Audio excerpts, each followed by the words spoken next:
what on earth gave this tiny, petty, insignificant, weak, non-cultural, they weren't great at art or music, what on earth gave this rejected nation the idea that their religion would one day become the religion of the whole world? Because that's what they believe. Let's look at one or two other examples. Would you look, please, at Psalm 72 and verse 11. Psalm 72 and verse 11.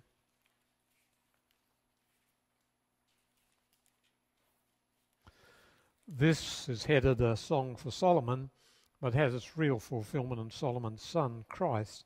Notice it says in verse 8, he'll rule from sea to sea. That's a promise how Christ will one day rule the world. Now verse 11, all kings will bow down to him. All nations will serve him. All nations. Look at Psalm 86 and verse 9.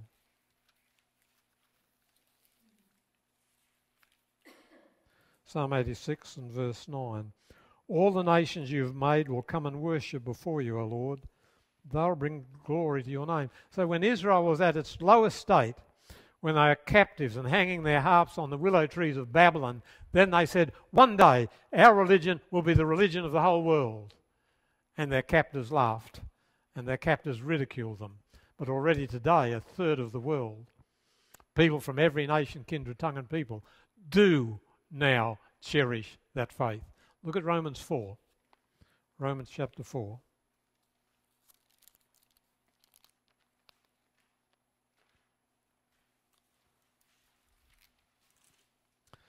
Here in Romans 4, it talks about the promise made to Abraham, alluded to in Genesis 12:3.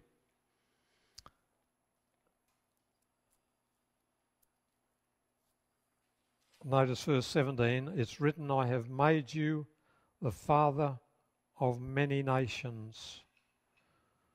Verse 16, against all hope, Abraham in hope believed, and so became the father of many nations, as has been said to him, so shall your offspring be.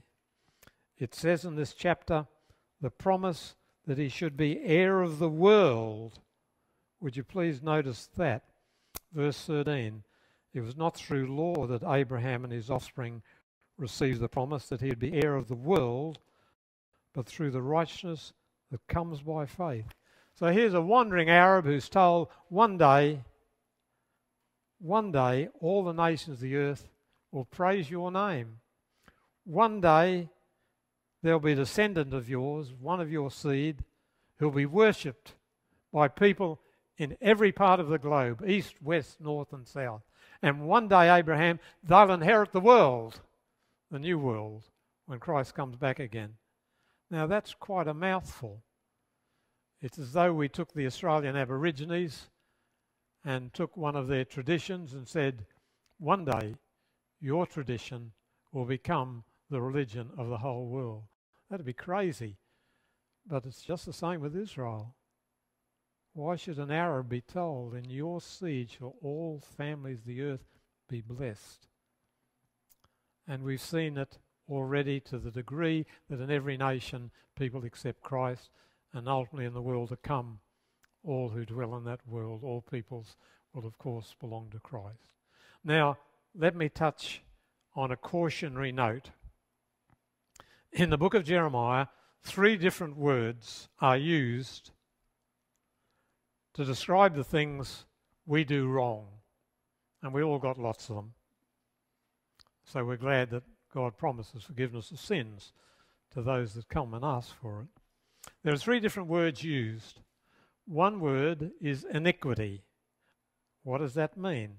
Another word is sin itself. What does that mean? Another word is transgression. What's the difference between iniquities, sins and transgressions? Let me tell you.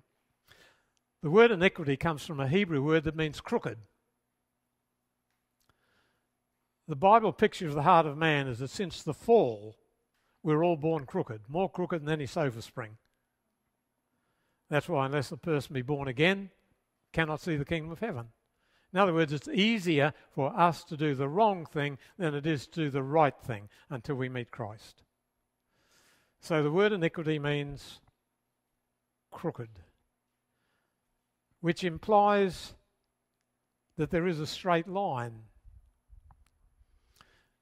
I had a letter recently from a very intelligent man. I'd sent him some stuff on the anthropic principle, and he wrote back and he said, Des, I'm not a scientist, but one thing I know, everybody I've ever met, and he's a travelled man, has believed there's a difference between right and wrong. He was really affirming what Lewis said. There are two basic facts of life. One is there's a difference between right and wrong. Number two is all of us have done the wrong and we haven't done the right. They're the two basic facts of existence. See? So iniquities mean we move away from the straight line that's found in the law of God, the Decalogue as it's interpreted by the New Testament in the Sermon on the Mount and the teachings of Christ. That's the straight line, which amounts to love to God and love to man,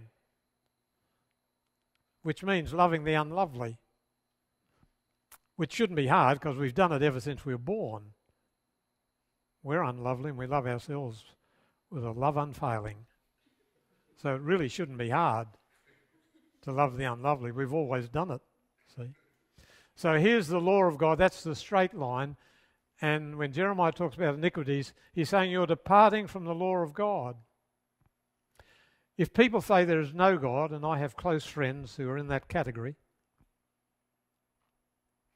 they are saying that actions like murder and rape and theft and lying cannot be blamed or judged or rebuked, because if there's no God, there's no right and wrong. Very important to understand that. If there's no God, there's no straight line. If there's no God, there's no law. Dostoevsky and the brothers Karamazov says, if there's no God, everything's permitted. Do we damn the animals if they fight one another and kill? Do we damn animals that rape other animals? No. Well, if we're only animals, if we don't have some of the image of God, no reason we can't murder and rape. No reason whatever. If there's no God, everything's permitted. But once we grant that there is a God, we must grant there's a straight line. And it's a law of love. Law is not something against us.